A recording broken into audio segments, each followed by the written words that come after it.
Perkenalkan, kami dari kelompok 3 kelas A calon guru penggerak angkatan 7 Kabupaten Cilacap akan melaksanakan praktek coaching tugas modul 2.3 supervisi akademik dengan saya sendiri Sumardiono dari SD Negeri Kalijeruk 1. Saya Irna Mawati, calon guru penggerak Kabupaten Cilacap Angkatan 7 dari SD Negeri Bojong 03. Saya Saria, calon guru penggerak Angkatan 7 Kabupaten Cilacap dari SD Citepus 01. Saya Ika Islamia, calon guru penggerak Angkatan 7 dari SD Negeri Kawunganten 5. Selamat menyaksikan. Assalamualaikum warahmatullahi wabarakatuh, Pak Sumar. Waalaikumsalam warahmatullahi wabarakatuh. Bagaimana Ya, kabarnya, Pak? Alhamdulillah sehat Bu Ika. Ya, besok kita akan melakukan pertemuan untuk membuat tugas, Iya, tugas betul. demonstrasi kontekstual modul 2.3. Ya, Izinkan saya melakukan praobservasi yang saya nantinya akan mengajukan beberapa pertanyaan dan semoga Pak Sumar itu berkenan menjawab pertanyaan dari saya. baik Bu Ika, saya berkenan. Silahkan. Besok rencananya Pak Sumar akan melaksanakan kegiatan coaching bersama siapa, nggih? Besok saya berencana melakukan coaching ini bersama dengan Bu Irna. Mohon maaf, kegiatan praobservasi ini dilakukan secara daring karena mengingat kalau kita itu kegiatannya sibuk di sekolahan, nggih. Iya, betul, tidak apa-apa Bu Ika. Kalau tidak salah kemarin saya dengar dari jenengan kegiatan coaching yang akan dilakukan itu secara luring.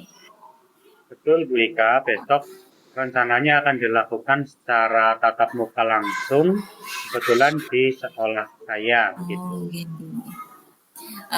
Pertanyaan yang saya ajukan itu yang pertama, bagaimana rubrik penilaian yang akan dilaksanakan pada saat melaksanakan coaching? Rubrik penilaian yang akan saya laksanakan besok saat coaching adalah saya mengacu dengan alur Tirta Bu Ika. Berarti besok itu dalam kegiatan coaching yang Pak Sumar akan laksanakan dengan Bu Irna itu mengacu pada alur Tirta, nggih? Nah, apa kompetensi coaching yang ingin dikembangkan oleh Pak Sumar saat melaksanakan nanti atau besok praktek coachingnya, Pak? Baik, untuk kompetensi coaching sendiri yang akan saya kembangkan antara lain ada beberapa. Yang pertama ada kehadiran penuh, kemudian mendengarkan secara aktif, kemudian yang ketiga adalah membuat pertanyaan yang berbobot Bu Ika. Bagus sekali, nggih. Berarti rencana atau kompetensi yang akan digunakan atau dikembangkan oleh Pak Sumar itu ada 3, yaitu kehadiran penuh, mendengar aktif, membuat pertanyaan berbobot. Ya. Bagian kompetensi mana yang lebih spesifik yang ingin Pak Sumar kembangkan untuk praktek coaching besok, Pak? Kalau yang lebih spesifik, saya ini akan lebih spesifik kepada bagian mendengar secara aktif, Bu. Pak Sumar besok berarti ketika melakukan coaching dengan Bu Irna, bagian kompetensi yang akan Pak Sumar lebih majukan atau lebih memilih dari antara 3 itu dikembangkan itu yang pertama mendengar aktif, nggih? Betul sekali. Apa indikator ketercapaian kompetensi yang ingin dikembangkan tadi, Pak? Baik, ketika saya memilih kompetensi untuk mendengar secara aktif, ini indikator yang saya ingin munculkan di dalam dari koci sendiri.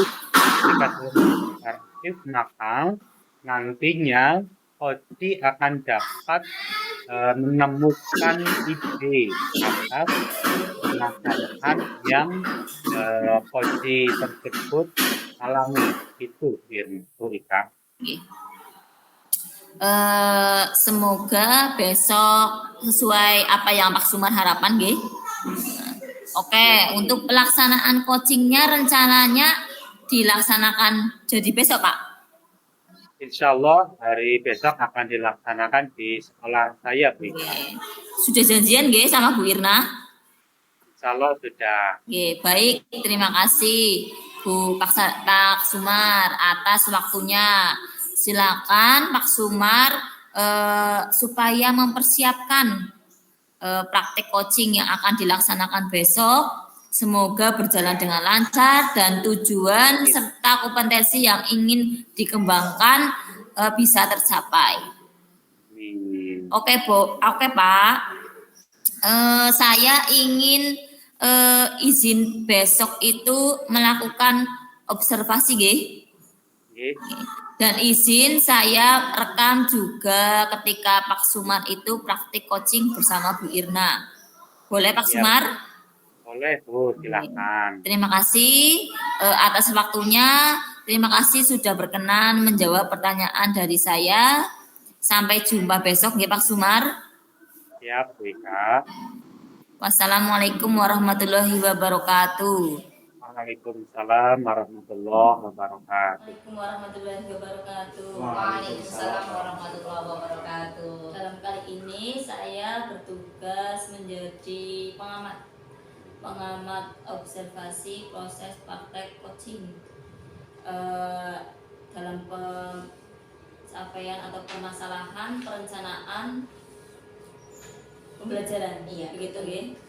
Bapak Sumar sebagai coach dan Bu Irna sebagai coaching. Dalam hal ini langkah-langkah model ceritanya saya rasa sudah mencakup semua bagian-bagian dari tinta.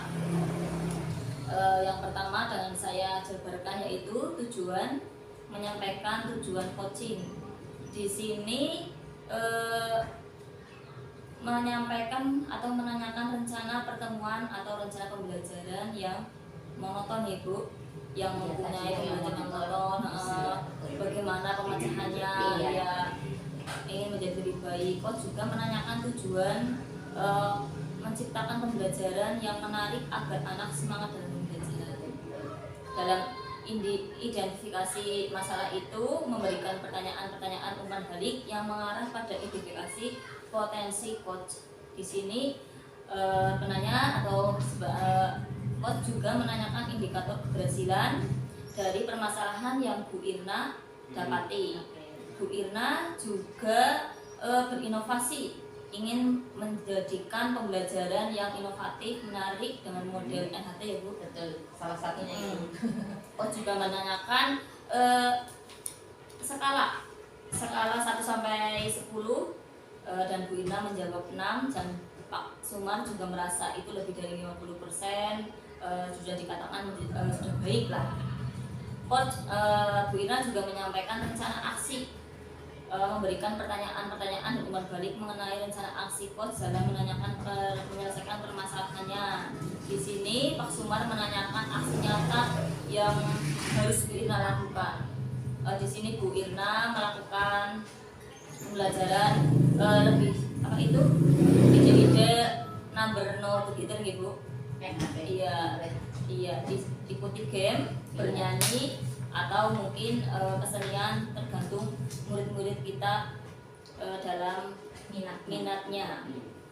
Selanjutnya Pak Sumar juga sudah menanyakan tanggung jawab yang terdapat dalam diktat, yaitu dalam aksi nyata itu hambatannya dan siapa saja yang terlibat, dan konsekuensinya ini, aksi nyata ini akan dilakukan kapan dan dalam waktu seberapa lamanya. Begitu ya. Begitu. Dari rangkuman ini saya rasa sudah mencakup dalam model tinta dan sudah baik, dan semoga segera dilaksanakan di sekolah masing-masing, begitu di sekolah Pak Sumar dan Bu Irna. Terima kasih. Terima kasih. Wassalamualaikum warahmatullahi wabarakatuh. Waalaikumsalam warahmatullahi wabarakatuh. Assalamualaikum, selamat siang Bu Ika. Waalaikumsalam Bu Saria, selamat siang juga. Iya, sesuai janji kita kemarin ya Bu, hari ini kita mau ngobrol-ngobrol tentang apa ini? Jadi begini Bu, di dalam kelas saya itu ada salah satu murid yang ketika ditinggal ibunya diantar ke depan gerbang itu selalu menangis loh. Dia itu selalu ingin berdekatan dengan ibunya, dan ketika ditinggal itu menangis dan selalu mengamuk. Jadi saya bingung juga. Saya ingin anak tersebut itu tidak menangis ketika ditinggal oleh ibunya, sama seperti teman-temannya gitu Bu. Jadi masalahnya anak didik Bu Ika ini memiliki sifat ketergantungan ya, menangis ketika ditinggal oleh orang tuanya. Nggih. Terus hari ini kita akan ngobrol-ngobrol singkat saja Ibu.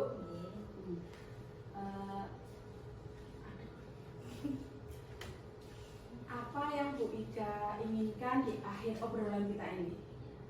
Saya ingin mendapatkan pemecahan masalah anak didik saya yang selalu menangis ketika ditinggal oleh ibunya itu menjadi mandiri, menjadi tidak bergantung kepada orang lain. Seperti teman-temannya sudah bisa mandiri, tidak menangis ketika dia itu ditinggal oleh ibunya. Begitu Bu. Jadi Bu Ika ingin agar anak tersebut memiliki kemandirian ya, bisa ditinggal oleh orang tuanya. Menurut Bu Ika, indikator mandiri itu yang seperti apa nih Bu? Anak mandiri menurut saya itu anak yang sudah tidak bergantung pada orang lain, sesuai usia yang anak saya ajar itu di kelas 3 itu.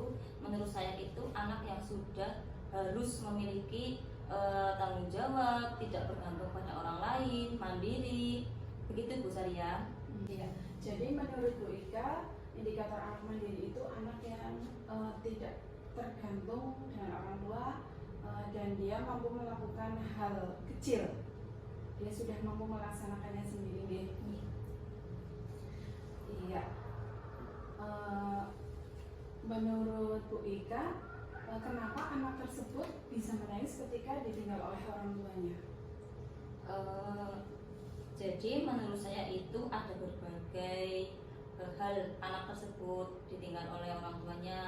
Mungkin anak tersebut belum akrab dengan teman-temannya, anak tersebut belum nyaman terhadap kelasnya, dan bisa jadi anak tersebut takut kepada gurunya, yaitu saya. Gitu Bu. Dan jadi anak tersebut menangis karena belum bisa beradaptasi dengan lingkungannya, belum bisa membaur dengan teman-temannya. Kira-kira Bu Ika akan melakukan hal apa ini agar anak tersebut mampu untuk berbaur dengan teman-temannya?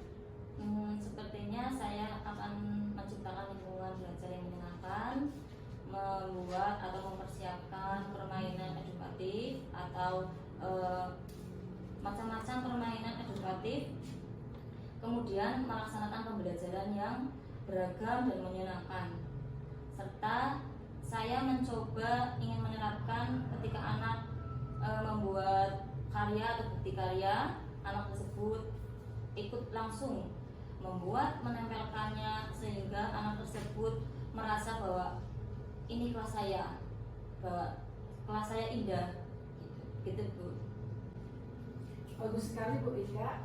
Jadi Bu Ika berencana akan membuat lingkungan belajar yang nyaman dan menyenangkan, lalu akan memajang hasil-hasil karya anak di papan pajangan sehingga anak tersebut merasa nyaman ya.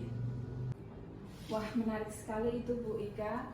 Jadi Bu Ika akan menghias kelas sesuai dengan minat anak ya. kemudian akan memajang hasil karya anak-anak di papan pajangan serta menyediakan permainan yang edukatif dan beragam dalam melaksanakan pembelajaran tentunya yang menyenangkan. Nah, itu semua kan berhubungan dengan lingkungan belajar yang menyenangkan. Bagaimana dengan masalah yang anak tersebut tidak bisa bergaul dan membaur dengan teman-temannya? Kira-kira apa yang Bu Ika lakukan? Sepertinya saya akan mengimplementasikan pembelajaran sosial dan emosional di kelas saya sendiri tentunya, baik mengimplementasikan di kelas maupun menciptakan iklim positif dan budaya positif. Seperti itu, Bu. Ya, baik, Bu. Jadi Bu Ika akan mengintegrasikan pembelajaran sosial emosional di kelas dan juga akan menciptakan iklim budaya positif di sekolah, begitu ya. Nah, kira-kira langkah apa saja yang dilakukan Bu Ika dalam mengimplementasikan pembelajaran sosial emosional tersebut? Untuk menciptakan iklim positif dan budaya positif di sekolah, saya akan membuat papan emoji, Bu, dan melakukan restitusi. Nah, saya akan mengintegrasikan pembelajaran emosional dan sosial tentunya. Dalam pembelajaran itu saya ingin mencoba melakukan penguatan kompetensi sosial dan emosional. Gitu, Bu. Ya, menurut saya itu sangat menarik sekali nih, Bu. Jadi Bu Ika akan membuat papan pajangan dan melakukan papan emoji dan mengintegrasikan ke dalam pembelajaran, begitu nggih? Jadi Bu Ika, kalau boleh saya simpulkan, langkah-langkah yang akan dilakukan Bu Ika yang pertama yaitu menciptakan lingkungan belajar yang menyenangkan dengan menghias kelas, nggih,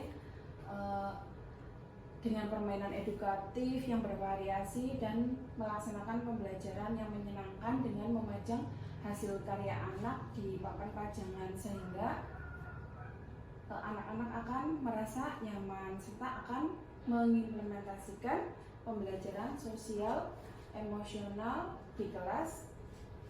Seperti itu nggih? Nggih, Bu. Ya, Bu Ika, ketika jenengan akan melakukan pembelajaran sosial emosional, kira-kira kompetensi apa ini yang akan Bu Ika implementasikan? Yang saya akan mengimplementasikan itu, yang pertama saya menciptakan lingkungan belajar yang menyenangkan dengan menghias kelas dan menyediakan permainan edukatif. Yang harus saya laksanakan terlebih dahulu itu, saya akan menghias kelas sesuai dengan pembelajaran siswa dengan meliputi minat dan profil belajar siswa. Begitu, Bu. Jadi Bu Ika sebelumnya sudah mengamati minat dan kebutuhan siswa. Iya. Dengan begitu kelasnya akan dihias sesuai dengan kebutuhan siswa. Begitu nih, Bu. Ya. Nah, kira-kira dalam menghias kelas ini apakah ada yang bisa membantu Bu Ika dalam melaksanakan menghias kelas tersebut? Yang saya libatkan itu yang pertama orang tua, kemudian anak-anak untuk menghias kelas sehingga anak tersebut merasa bangga ikut memiliki kelasnya, begitu. Baik, jadi untuk menghias kelas Bu Ika akan melibatkan wali murid dan tentunya anak-anak yang ada di dalam kelas itu nih. Ya, baik. Dari percakapan kita hari ini, menurut Bu Ika apa saja yang sudah didapatkan? Jadi untuk membuat anak tidak menangis, tidak selalu menangis, ditunggu ibunya, ditinggal ibunya itu anak menciptakan pembelajaran. Kita itu sebagai guru itu harus menciptakan pembelajaran yang menyenangkan. Kemudian mengimplementasikan pembelajaran sosial dan emosional harus segera saya laksanakan itu, yaitu menghias kelas dengan minat dan profil belajar siswa. Begitu, Bu Saria. Oh, iya. Kira-kira kapan nih itu akan dilaksanakan oleh Bu Ika? Sepertinya besok, Bu. dengan memulai mendiskusikan dengan orang tua dan mengumpulkan bahan atau medianya terlebih dahulu untuk mempersiapkan hiasan kelasnya. Gitu. Jadi besok Bu Ika sudah langsung memulainya nggih. Oke. Luar biasa Bu Ika. Jadi mungkin minggu depan kita lanjut lagi ngobrol-ngobrolnya nggih, dan saya melihat hasilnya akan seperti apa seperti itu. Oke. Semoga dengan kelas yang sudah dihias dengan sesuai kebutuhan siswa tersebut, anak tersebut tidak lagi menangis ketika ditinggal oleh orang tuanya. Terima kasih sekali Bu Ika atas ngobrol-ngobrol yang sangat bermanfaat ini.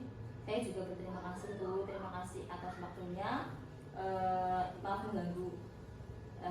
Terima kasih, obrolan ini sangat bermanfaat untuk saya.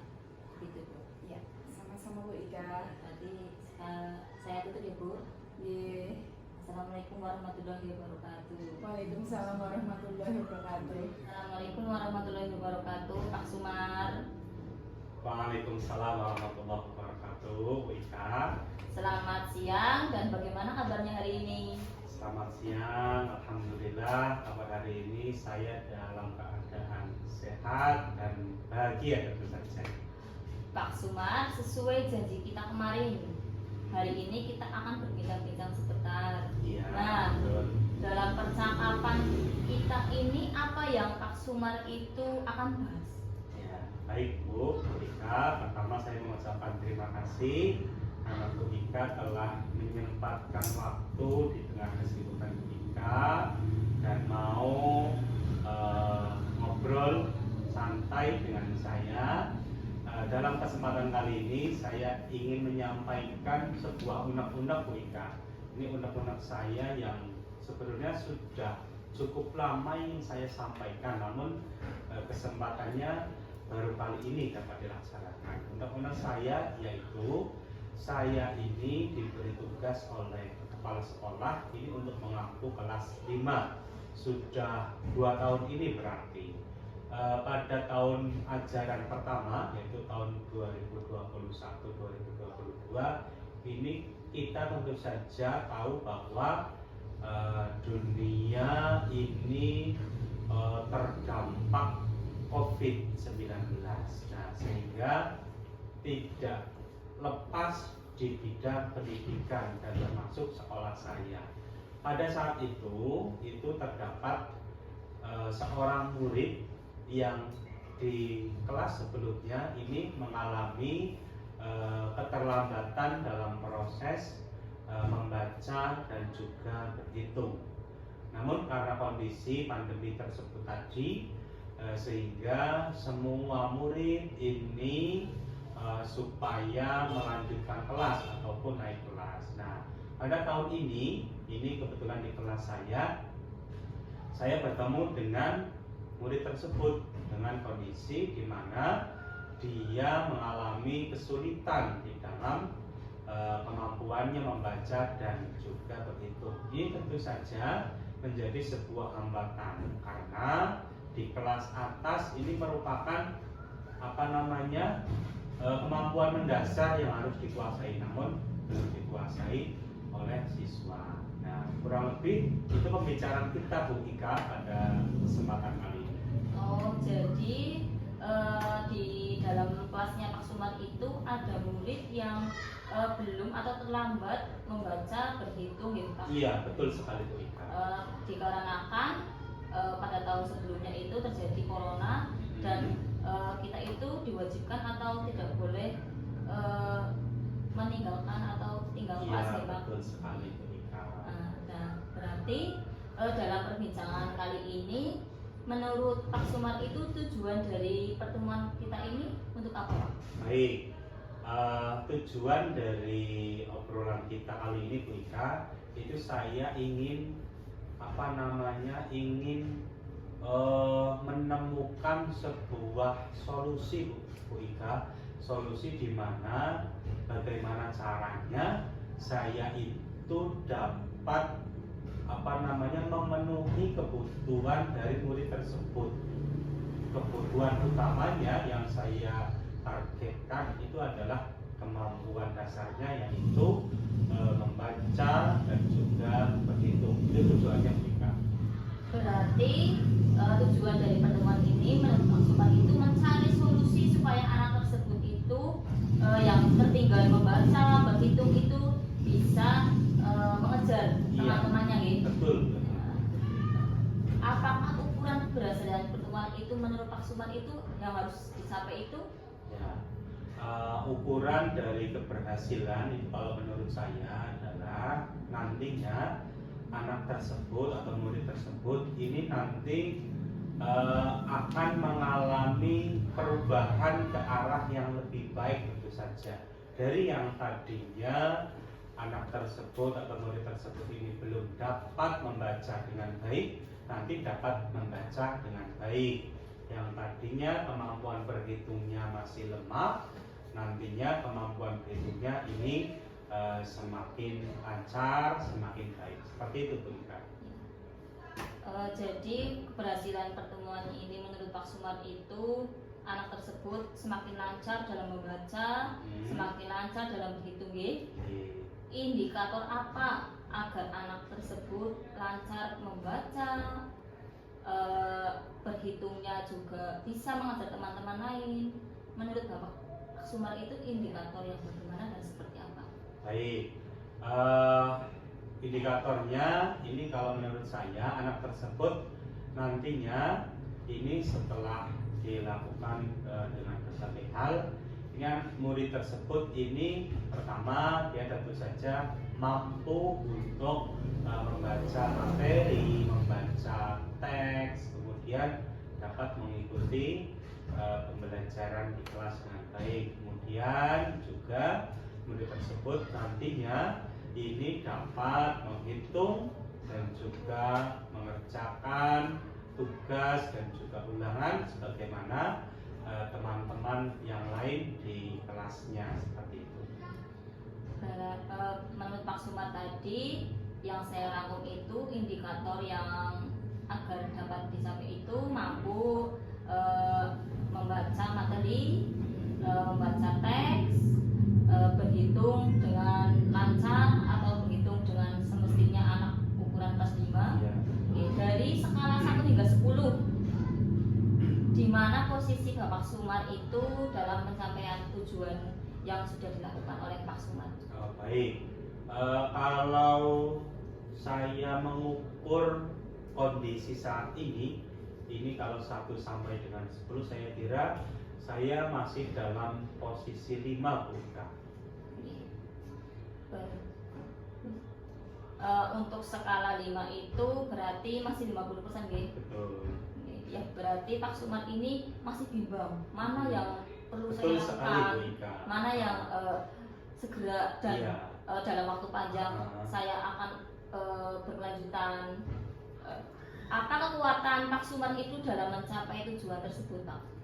Baik, kekuatan kemudian motivasi yang saya miliki untuk mencapai tujuan yang saya inginkan itu adalah yang pertama, saya punya pemahaman, punya keyakinan bahwa setiap murid ini adalah suatu individu yang unik dan pastinya punya kemampuannya masing-masing. Mungkin murid tersebut ini mempunyai kekurangan dalam hal membaca dan juga berhitung. Namun ternyata murid ini punya kemampuan atau kelebihan di bidang lain. Nah, salah satunya adalah di bidang olahraga. Nah, hal ini yang membuat saya menjadi bersemangat supaya saya dapat memenuhi kebutuhan murid tersebut. Kemudian hal yang lainnya adalah murid tersebut meskipun dengan kekurangannya ini dia tetap punya semangat belajar yang cukup tinggi, meskipun kadang ataupun seringkali saat pembelajaran dia tidak memahami, namun dia masih bersemangat untuk terus mengikuti pembelajaran meskipun dia tidak terlalu memahami. Dia terus bersemangat bersekolah, belajar, mengerjakan tugas meskipun dengan hasil yang kurang memuaskan. Saya kira itu yang membuat saya bersemangat dan bermotivasi untuk mencapai tujuan. Luar biasa nggih. Di sini Pak Sumar itu meyakini bahwa setiap murid itu adalah murid yang unik. Iya. Nggih. Jadi tidak ada murid yang bodoh. Betul Atau sekali. di samping itu ada murid yang notabene bisa matematika, belum tentu murid itu bisa juga oleh di bidang kesenian nggih, dan sebaliknya. Peluang-peluang yang tadi Pak Sumar ambil juga ada yang ketika murid itu bisa berolahraga. Pak Sumar meyakini bahwa murid ini tidak mungkin tidak bisa semuanya, pasti ada satu bidang yang bisa. Di samping itu, apa hambatan atau gangguan yang dapat menghalangi Pak Sumar dalam meraih tujuan-tujuan tersebut, Pak? Baik, Bu Rika. Hambatan, kemudian gangguan ataupun tantangan yang saya hadapi ini setidaknya ada dua hal, Bu Ika. Yang pertama ini adalah tantangan dari internal saya sendiri atau individu saya sendiri, yaitu saya masih kesulitan dalam hal manajemen waktu, dalam membagi waktu antara saya melaksanakan tugas pokok saya mengajar dan juga untuk membantu anak tersebut di dalam memenuhi kebutuhannya membaca dan juga berhitung. Kemudian yang kedua ini tantangan dari eksternal. Eksternal ini adalah saya sendiri di samping punya tugas di sekolah juga ada beberapa tugas di luar sekolah, sehingga kembali saya harus punya kemampuan dalam manajemen waktu seperti itu. Jadi hambatan atau gangguan yang Pak Sumar itu pikirkan itu dari diri sendiri dan dari luar gitu. Di samping itu Pak Sumar sudah memikirkan, setidaknya Pak Sumar sudah mulai tahu solusinya itu bagaimana, yaitu manajemen waktu. Menurut Pak Sumar, dalam hambatan-hambatan tersebut solusinya itu bagaimana, Pak Sumar? Baik, solusi yang saya gambarkan atau saya pikirkan adalah yang pertama, saya itu punya keinginan untuk melakukan pendampingan secara khusus terhadap murid tersebut. Ini tentu saja di luar jam reguler kelas, karena tentu saja kalau di dalam jam reguler ini juga akan menghambat bagi kegiatan belajar mengajar di kelas saya. Itu untuk yang akan saya lakukan gitu. Jadi solusi anak ketika ada yang tertinggal membaca, menulis, berhitung itu menurut Pak Sumar itu melakukan pendampingan di luar jam pembelajaran. Betul sekali. Menurut Pak Sumar, ketika Pak Sumar akan melaksanakan pendampingan itu, tujuan yang akan Pak Sumar capai itu apa? Baik, tujuan di dalam saya melakukan pendampingan khusus terhadap murid tersebut ini tentu saja tujuannya adalah kembali seperti di awal tadi, saya ingin memenuhi kebutuhan minimal kebutuhan dasar dari murid tersebut, yaitu kebutuhan membaca dan juga kebutuhan berhitung, karena itu merupakan hal yang sangat penting di dalam bekal murid tersebut mengikuti pembelajaran.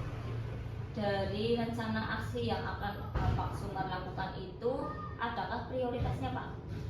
Prioritas yang ingin saya capai, prioritasnya yang jelas, yang ingin segera saya laksanakan adalah melaksanakan pendampingan itu sendiri. Anak didiknya, semuanya atau khusus anak Khusus, yang kalau pendampingan khususnya ini tentu saja terhadap murid yang mengalami keterlambatan di dalam membaca dan juga berhitung tadi. Jadi saya rangkum tadi, strategi yang Bapak Sumar akan lakukan itu melakukan pendampingan di luar kelas dengan memprioritaskan siswa atau siswi yang belum bisa membaca, menulis, Iya. dan berhitung. Betul sekali. Menurut Pak Sumar, dalam kegiatan aksi nyata itu, Pak Sumar itu memerlukan jangka waktu berapa lama, Pak? Kalau jangka waktu ini saya ingin segera melaksanakannya, setidaknya karena ini sudah memasuki semester kedua, semester akhir, maka yang saya inginkan adalah waktu sekitar ya 2 minggu inilah kita seperti itu. Menarik dan tentunya menantang gitu buat Pak Sumar yang notabene sibuk, banyak kegiatan dan banyak tugas tambahan selain mengajar. Dalam itu aksi nyata tadi sudah dilakukan dan akan dilakukan dalam kurang lebih 2 minggu ya. Nah, tadi kan terdapat gangguan-gangguan ya. Tadi juga Pak Sumar sudah menyampaikan mengantisipasi gangguan dari eksternal dan internal. Nah, dalam kegiatan rencana aksi nyata yang akan Pak Sumar laksanakan, apa komitmen Pak Sumar dalam tambahan pembelajaran tambahan di luar jam pembelajaran, Pak? Ya, baik. Komitmen saya adalah yang pertama, saya berkeyakinan bahwa anak ini mempunyai kemampuannya masing-masing. Itu jelas.